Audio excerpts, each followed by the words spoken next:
கடவுள் அருள் டிவி நேயர்கள் அனைவருக்கும் இனிய வணக்கம். என் பேர் மோசஸ்.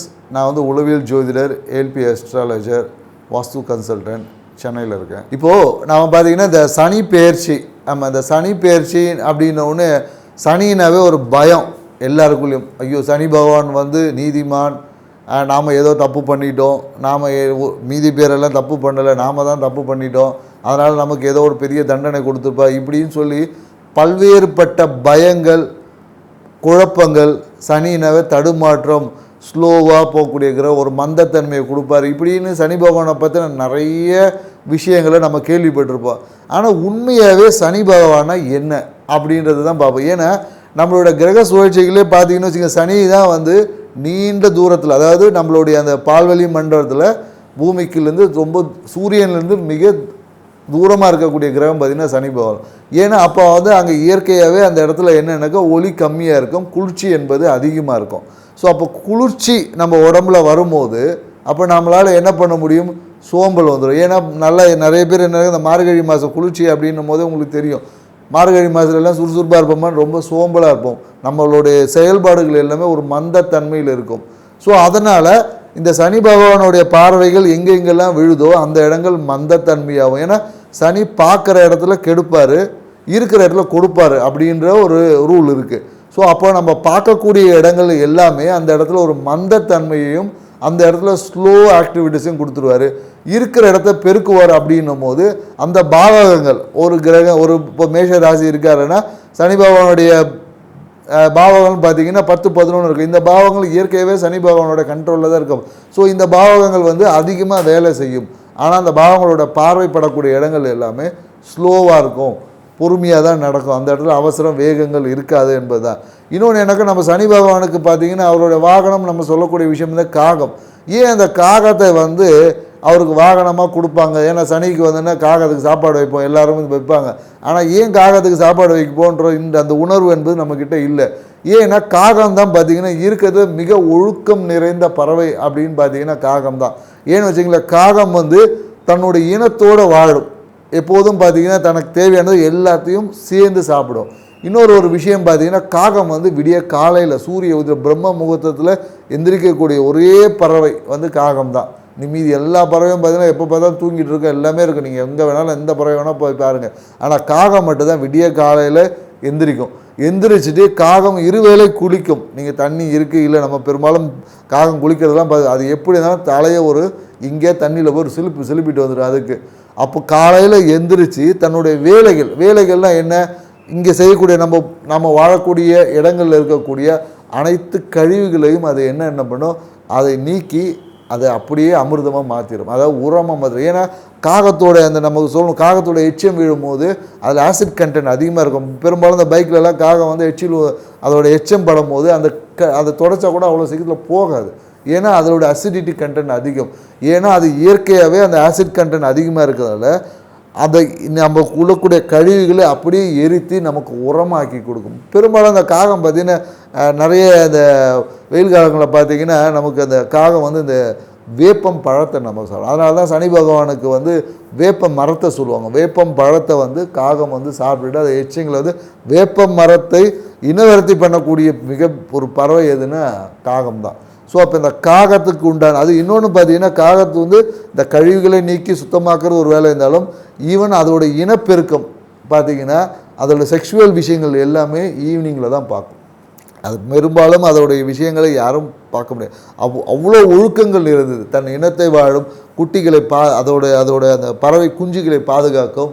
ஸோ அப்படி இன்னொன்று என்னென்னாக்கா, அதோட கூடு எப்படி இருக்குன்னா வலிமையான இடத்துல தான் கட்டும். ஒரு காகத்தோட கூடை நீங்கள் அவ்வளோ சீக்கிரத்தில் கலைக்க முடியும். ஏன்னா அது வந்து அதை நல்ல கிளையோட ஸ்ட்ராங்னஸை பார்த்து அதோடைய உமிழ்நீரில் அந்த இரும்பையே வளைக்கக்கூடிய ஆற்றல் இருக்குது. அதனால தான் காகத்தோட கூண்டு பார்த்துருந்தீங்கன்னா அதில் நிறைய இரும்பு கம்பிகளை கொண்டு நல்லா முறுக்கி ஒரு ஸ்ட்ராங்கான ஒரு கட்டமைப்பை அமைக்கக்கூடிய ஒரு விஷயம் காகத்திற்கு. ஸோ இதை நாம் உணவளிக்கும் போது அந்த தன்மை நமக்குள்ளும் வர வேண்டும். நாமளும் சுறுசுறுப்பாக இருக்கணும். நம்மளுடைய விஷயங்களை நாம் செய்யக்கூடிய இந்த பிரபஞ்சத்தில் செய்யக்கூடிய அந்த ரூல்ஸ் அண்ட் ரெகுலேஷன்ஸ், அதாவது நம்ம பிரபஞ்சத்தில் விதிக்கப்பட்ட இயற்கைக்கு ஒன்றிய ஒரு வாழ்க்கையை அமைக்கணும் என்பது தான் காகத்துக்கு உணவளிக்கிறாங்க.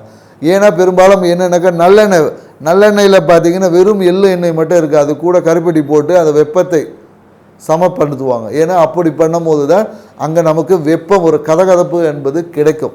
ஸோ அதனால தான் நம்ம நல்லெண்ணெய் தீபத்தை எழுதுகிறோம்.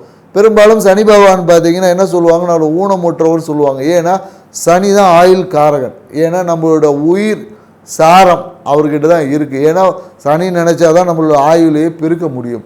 ஸோ ஏன்னா குளிர்ச்சியில் தான் நம்மளோட ஆயுளுக்கு வெப்பம் அதிகரிக்கும் போது நம்மளோட ஆயுள் உயிர்த்தன்மை விரயமாகும். குளிர்ச்சியில் தான் அந்த உயிர்த்தன்மை வந்து பெருகும். அதனால தான் சனிக்கு வந்து ஈஸ்வர பட்டமே கொடுத்துருப்பாங்க. சனி பகவானுக்கு வந்து ஈஸ்வரம். இதுக்கு நிறைய புராணங்கள் நிறைய கதைகள் சொல்லுவாங்க. ஆனால் அறிவியல் பூர்வமாக நமக்கு அதோட புரிதல் நமக்கு ரொம்ப குறைவாக இருக்கிறதுனால தான் நம்ம பெரும்பாலும் இந்த விஷயங்களை அறிவியல் பூர்வமாக உங்களுக்கு பகிர்றோம். மேலும் என்னென்னு வச்சுக்கிங்களேன், இந்த விஷயங்களை நாம் உணர்ந்து இப்படி உணரும் பட்சத்தில் தான் நம்மளால் இந்த சனி பெயர்ச்சி, ஏன்னா இந்த கிரகங்கள் வந்து நகர்ந்து கொண்டே தான் இருக்கும். இந்த நகர்வுக்கு ஏற்ற மாதிரி ஒவ்வொரு வாழ்க்கையிலும் சில மாற்றங்கள், நன்மை தீமையான மாற்றங்கள் நடந்து கொண்டே தான் இருக்கும். ஏன்னா சனி இருக்கக்கூடிய பாவகங்களை என்ன பண்ணுவார், பார்க்கக்கூடிய பாவங்களை ஸ்டாப் பண்ணி அவர் என்ன ஒரு கிளீனிங் ப்ராசஸ். ஏன்னா அதனால தான் அவருக்கு வந்து ஃபர்டிலைசர் பார்த்திங்கன்னா சனியோட காரகத்துவத்தில் தான் வரும். ஏன்னாக்கா தீமை, அதாவது கழிவுகளை உரமாக்குறது, நன்மையாக்கக்கூடிய விஷயத்தை.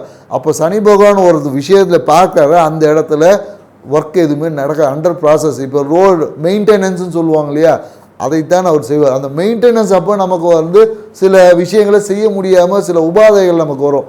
அதுதான் நம்ம இங்கே பிரச்சனைன்னு பேசிகிட்டு இருக்கோம். ஸோ இந்த பிரச்சனையை எப்படி எதிர்கொள்வது, ஒவ்வொரு ராசிக்கும் எப்படி எதிர்கொள்ளலாம் அப்படின்றது தான் இந்த சனி பெயர்ச்சி விஷயத்தில் நம்ம பார்க்க போகிறோம். இப்போ சனி பகவானுக்குன்னு பார்த்தீங்கன்னா பொது பரிகாரம் இது என்னன்னாக்கா, சனி எனக்கு நல்ல இடத்துல இருக்குது, நல்ல இடத்துல இல்லை, வருது போகுது பார்க்குது, இது எல்லாத்தையும் தாண்டி, ஏன்னா நம்மளோட ஆயுள் காரகன். ஏன்னா நம்ம இதை மெயின்டைன் பண்ணும் போது தான் இந்த காரகத்துவம் பண்ணும்போது சனி என்பது என்னென்னாக்கா நம்மளுடைய உண்ணக்கூடிய உணவுகளோட கழிவுகளை அமிர்தமாக்கி நம்மளோட உயிர் சாரம் அதிகமாக்கும். அப்போ தான் நம்மளோட வாழ்நாள் என்பது நீட்டிக்கும்.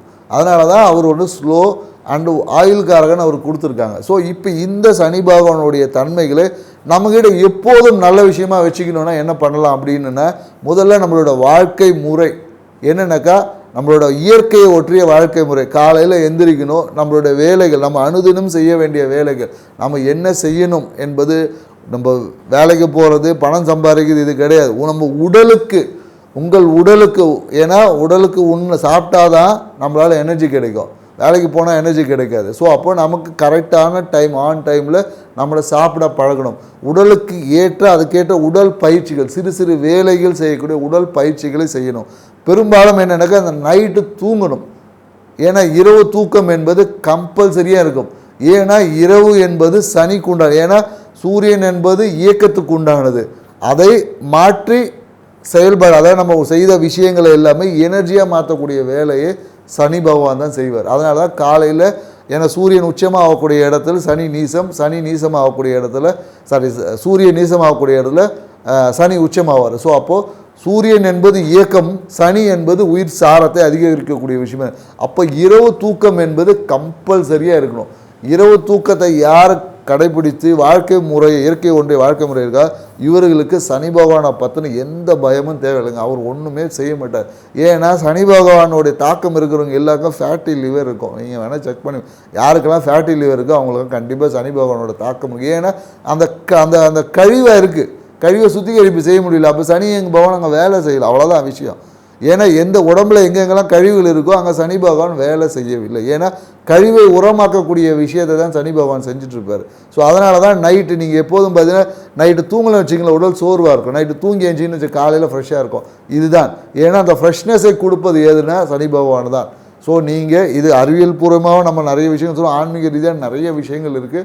மேலும் இப்போ நம்ம ஒவ்வொரு ராசிக்கும் இந்த சனி பெயர்ச்சி எப்படி இருக்குது, யார் எங்கே என்ன சரி பண்ணலாம், இன்னும் பெட்டர் ஆக்கிறதுக்கான வழிகளை நம்ம இப்போ ஒவ்வொரு ராசியாக பார்ப்போம். மிதுன ராசி. இப்போ பார்த்தீங்கன்னா மிதுன ராசிக்காரங்கள் பார்த்திங்கன்னா இயற்கையே மிகுந்த அறிவாற்றல் உடையவங்க. ஏன்னா இவங்களுக்கு ஒரே ஒரு விஷயம் என்னென்னாக்கா, அதிகமான அறிவாற்றல் இருக்கிறதுனாலேயே இவங்க மேலேயே உங்களுக்கு சந்தேகம் வரும். ஒரு தன்னம்பிக்கை வந்து கொஞ்சம் குறைவாக தான் இருக்கும். எப்போ பார்த்தாலும் அந்த வீடு சார்ந்த விஷயம், தாய் சார்ந்த விஷயத்தில் மிகுந்த அக்கறை. எப்போ பார்த்தாலும் பார்த்தீங்கன்னா அந்த வீடு சார்ந்த விஷயம், வீடு பிரச்சனை, இல்லை வீடு இந்த மாதிரி ஏதாச்சும் அந்த வீடு சார்ந்த விஷயம், வண்டி சார்ந்த விஷயம், இதை பற்றி தான் அவங்களுடைய எண்ணங்கள் எப்போதும் ஓடிக்கிட்டே இருக்கும். மேலும் பார்த்திங்கன்னா இவங்க தான் அந்த டாக்குமெண்ட்ஸ் அந்த விஷயத்தில் பார்த்தீங்கன்னா இவங்களுக்கு வந்தீங்கன்னா சின்ன சின்ன பிரச்சனைகளும் இருக்குது. ஏன்னா டாக்குமெண்ட் இவங்க வச்சுருக்க வண்டியிலோ வீடியோலையோ பார்த்தீங்கன்னா ஏதாவது ஒரு டாக்குமெண்ட் எரர் வந்துடுது. அது என்ன தான் நீங்கள் இது பண்ணாலும் ஒன்று டாக்குமெண்ட்டை மாற்றிருக்கோம், இல்லை ஸ்பெல்லிங் மிஸ்டேக் வந்துடும். ஸோ இந்த மாதிரி இவங்களுடைய விஷயங்கள். ஆனால் இந்த ரிஷப ராசிக்காரர் தொடர்புகள் பார்த்தீங்கன்னா மிக உயர்ந்த அரசியல்வாதிகள், அரசு அதிகாரி, ஐஏஎஸ் ஐபிஎஸ்லையும் இவங்களோட நட்பு வட்டத்தில் இருப்பாங்க. ஆனால் அவங்கள எப்படி இவங்களை பயன்படுத்திக்கணுன்ற அந்த ஒரு இது இருக்காது. ஏன்னா இவங்களுக்குள்ளேயே ஒரு கில்ட்டி கான்ஷியஸ் இருக்கும், ஒரு சின்ன தாழ்வு, நம்ம போய் அவங்ககிட்ட கேட்கணுமா அப்படின்னு இருக்கும். ஸோ அதனாலேயே இவங்களுடைய அந்த சுற்றத்தை இவங்களால் பயன்படுத்த முடியாமையே போயிடும். ஸோ மேலும் பார்த்திங்கன்னா இந்த ரிஷபராசி குழந்தைகள் சார்ந்த விஷயத்தில் இவங்களுக்கு ஒரு தீராத பிரச்சனைகள் இருக்குது. ஏன்னா எனக்கு குழந்தைக்கு அப்பப்போ ஏதாவது ஒரு நோய் சார்ந்த விஷயத்தில் விரயங்கள் கண்டிப்பாக இவங்களுக்கு நடந்துகிட்டே இருக்கும். ஸோ மேலும் என்னென்னாக்கா இவங்களோட குழந்தைகள் பார்த்திங்கன்னா வெளியூரில் போகிறதுக்கு முதல் குழந்தை, குறிப்பாக மிதுன ராசிக்காரங்களோட முதல் குழந்தை பார்த்தா கண்டிப்பாக வெளியூர் போகும், வெளிநாடு செல்லும். நீங்கள் வேணால் நீங்கள் மிதுன ராசியாக தான் உங்கள் முதல் குழந்தை பாருங்க, கண்டிப்பாக திருமணத்துக்கு பின்னாடியோ திருமணத்துக்கு அப்புறம் கண்டிப்பாக வெளிநாட்டில் வசிக்கிறதுக்கான வாய்ப்புகள் இவங்களுக்கு அதிகம். மேலும் இவங்களோட வாழ்க்கை துணைன்னு பார்த்தீங்கன்னு வச்சுக்கிங்களேன், வாழ்க்கை துணை பார்த்தீங்கன்னா எப்பொழுதும் ஒரு பொருள் சார்ந்த விஷயமாகவே இருப்பாங்க. எப்போதும் அவங்களுடைய ஃபோக்கஸிங் எது இருக்குன்னா வருமானம், தனம் பெருக்கிறது, இந்த மாதிரியான விஷயங்கள். அதிகமாக குழந்தைகளை கேர் பண்ணக்கூடியவர்களும் இவங்களுடைய வாழ்க்கை துணையாக இருப்பாங்க. மிதுன ராசியோட வாழ்க்கை துணை பார்த்தீங்கன்னா அவங்கள குழந்தைகளை கேர் பண்ணுறது, குழந்தைகள் பேரில் தொழில் அமைப்பது, இது எல்லாமே இருக்கும். பெரும்பாலும் இவங்கள ஆசிரியர், அந்த அக்கௌண்ட்ஸு, இந்த தங்கம் மதிப்பீட்டு அழகு, இந்த மாதிரியான தொழில் செய்யக்கூடிய நபராகவும் இருக்கிறாங்க. இவங்களுடைய பிரச்சனை என்னன்னாக்கா இவங்களுக்கு மிதுன ராசிக்காரர்கள் வரக்கூடிய ஒரு பிரச்சனை என்னன்னாக்கா நோயின்னு சொல்ல போனோன்னா இவங்களுக்கு என்னன்னாக்கா இந்த உடல் உஷ்ணத்தால் ஏற்படக்கூடிய ஒரு ஜீரண குறைபாடு இவங்களுக்கு இருக்குது. ஏன்னா இவங்களுக்கு பெரும்பாலும் பார்த்திங்கன்னா இந்த முட்டி வலி அந்த ப்ரீத்திங் டிஃபிகல்ட்டிஸ், இது எல்லாமே பார்த்திங்கன்னா மிதுன ராசிக்காரர்களுக்கு அதிகமாக இருக்கும். இந்த குறிப்பாக என்னென்னாக்கா இந்த ஜாயின்ட் பெயின்ஸு, இல்லைன்னா அந்த கணுக்கால் பிரச்சனை, கணுக்காலில் ஏதோ ஒரு சூட்னால இல்லை அரிப்போ ஏதோ ஒரு பிரச்சனை, கணுக்கால் பிரச்சனை மிதுன ராசிக்காரர்களுக்கு கண்டிப்பாக இருக்கும். ஸோ இதுக்கு இவங்க என்ன பண்ணணும்னா இவங்களோட உடம்பை சரியான அந்த ஃபிட்னஸில் வச்சுக்கிறதும், உணவு பழக்கத்தை சரி பண்ணிக்கிறதும். அதாவது என்னென்னா உணவு பழக்கம் மீன்ஸ் என்னென்னாக்கா வெப்பமான உணவுகளை அதிகமாக எடுக்கக்கூடாது, உடலில் இருக்க வெப்பத்தை சமசீர்படுத்தணும். இதுதான் இவங்களுடைய விஷயமே. ஸோ இந்த காலகட்டத்தில் இந்த சனி பயிற்சி கர்மக்காரகனான சனி பகவான் 10ல் இருக்கார். அப்போ என்னென்னாக்கா தொழில் மாற்றம் கண்டிப்பாக இருக்குது, வேலையில் பிரச்சனை வருமானம் இருக்குது. ஸோ வேலையில் இவங்க எப்போதும் அந்த என்றைக்கோ ஒரு விஷயத்தை செஞ்சுருப்பார், அது இன்றைக்கி பெரிய பூதாகமாக வெடிக்கும். ஸோ அதனால் இந்த காலகட்டத்தில் வேலையில் கொஞ்சம் கவனம் தேவை. ஏன்னா தந்தையின் மூலயமா தந்தையோட இன்சூரன்ஸ் பணம், இல்லை தந்தையின் வழியில் போட்ட ஏற்கனவே இன்சூரன்ஸ் பணம், இதெல்லாம் வருமானம் கண்டிப்பாக வரும். ஸோ மேலும் இவங்களுடைய அந்த இன்சூரன்ஸ் மூலயமா இவங்களுக்கு வருமானம், என்றைக்கே போட்டிருப்பாங்க இன்சூரன்ஸ், அது இப்போது முதிர்ச்சி அடைந்து அந்த பேமெண்ட் இவங்களுக்கு கிடைக்கிறதுக்கான வாய்ப்புகள் இருக்குது. ஸோ இந்த காலகட்டம் தொழில் சார்ந்த விஷயத்தில் ஒரு அழுத்தம் இருக்கும். எதிர்பார்க்கக்கூடிய அந்த ப்ரொமோஷன்லாம் இப்போதைக்கு தள்ளி தான் போகும். ஸோ தள்ளி போகும். மேலும் பார்த்திங்கன்னா இந்த இவங்களுக்கு நோய் பாவகம் இந்த காலத்தில் என்னென்னாக்கா ஒரு தொற்று, யாருக்கு ஸ்கின்ல என்ன சொல்லுவாங்கன்னா அந்த கருப்பு படையை சொல்லுவாங்களே, அந்த மாதிரி வருவதற்கு மிதுன ராசிக்காரர்களுக்கு வாய்ப்புகள் அதிகம். ஸோ இந்த காலகட்டத்தில் இவங்களுடைய உடல்நிலையில் கொஞ்சம் அக்கறை தேவை. பழைய விஷயங்களை செஞ்சிட்டோம், இப்போ அதை எப்படியாவது அதை சரி செய்து கொள்வதற்கான விஷயமாக தான் பார்க்கணும். ஸோ இந்த காலகட்டத்தில் நீங்கள் என்ன பண்ணலாம் அப்படின்னீங்கன்னா, ஸோ யாகங்களுக்கு, அதாவது கோயிலில் யாகங்கள் நடத்துவாங்க இல்லையா, அந்த இடத்துல போய் ஒரு நல்ல எண்ணெயை வாங்கி கொடுங்க. ஸோ நல்லெண்ணெயை நீங்கள் அந்த இடத்துல யாகங்களுக்கு, அந்த யஜ்யங்களுக்கு நல்லெண்ணெய் வாங்கி கொடுங்க. நீங்கள் நல்லெண்ணெய், வேப்ப மரத்துக்கு ஒரு நல்லெண்ணெய் தீபம், அம்மன் கோயில் இருக்க வேப்ப மரத்துக்கு ஒரு நல்லெண்ணெய் தீபம் போட்டிங்கன்னா உங்களுடைய நல்லெண்ணெய் விளக்கு, அதுவும் என்னென்னாக்கா மண் விளக்கில் போட்டிங்கன்னா உங்களோட பொருளாதாரம் பலன் பெறும். ஸோ மேலும் இந்த காலகட்டத்தில் இருக்கக்கூடியவங்களுக்கு என்னென்னாக்கா இந்த குழந்தை பேர் என்பது கொஞ்சம் பிரச்சனையாக தான் இருக்கும். ஏன்னா பெரும்பாலும் ஆண்களுக்கு இந்த வீரிய குறைபாடு வர்றதுக்கான வாய்ப்புகள் இருக்குது. ஸோ அது மருத்துவத்தின் வழியாக இந்த காலகட்டத்தில் குழந்தை பேர் என்பது இவங்களுக்கு உறுதியாக இருக்குது. ஸோ நீங்கள் ஒரு உங்களுடைய டாக்டரை போய் பார்த்து ஒரு கன்சல்டேஷன் பண்ணி, இதுக்கு பெரிய மருத்துவம்லாம் இல்லை, உங்களுடைய உடலை நல்லா கொஞ்சம் வீரியத்தன்மையை அதிகப்படுத்தணும் இந்த காலகட்டத்தில். ஸோ அதற்கான விஷயங்களை நீங்கள் செய்தீங்கன்னா இந்த விஷயம் இந்த சனி பெயர்ச்சி மிதுன ராசிக்காரர்களுக்கு கொஞ்சம் என்னென்னு அழுத்தமாக தான் இருக்கும், இருந்தாலும் சமாளித்து ஏற்றுக்கிட்டு அதை ஓவர் கம் பண்ண பழகிக்கணும். ஸோ மேலும் இதை எதிர்கொள்வதற்கு இவங்க என்ன பண்ணலாம் அப்படின்னா, மலர் மருத்துவத்தில் பார்த்தீங்கன்னா ஜென்ஷன் எடுத்துக்கலாம். ஏன்னா மன அழுத்தத்தை அது கொஞ்சம் சரி செய்யும். ஜென்ஷன் எடுத்துக்கலாம். ஹனி சைக்கிள் இருக்கும். இந்த 2 மலர் மருத்துவத்தை நீங்கள் கடைகளில் வாங்கி நீங்கள் பயன்படுத்திங்கன்னா இந்த காலகட்டத்தில் இந்த சனி பெயர்ச்சியை எதிர்கொள்வதற்கு ஆற்றல் பலம் உங்களுக்கு கிடைக்கும். கடவுள் அருள் டிவியை பார்த்தமைக்க நன்றிகள். மேலும் இது போன்ற தகவல்களை தெரிந்து கொள்ள கடவுள் அருள் டிவியை சப்ஸ்கிரைப் செய்யுங்கள். மறக்காமல் பெல் ஐக்கானை கிளிக் செய்யுங்கள்.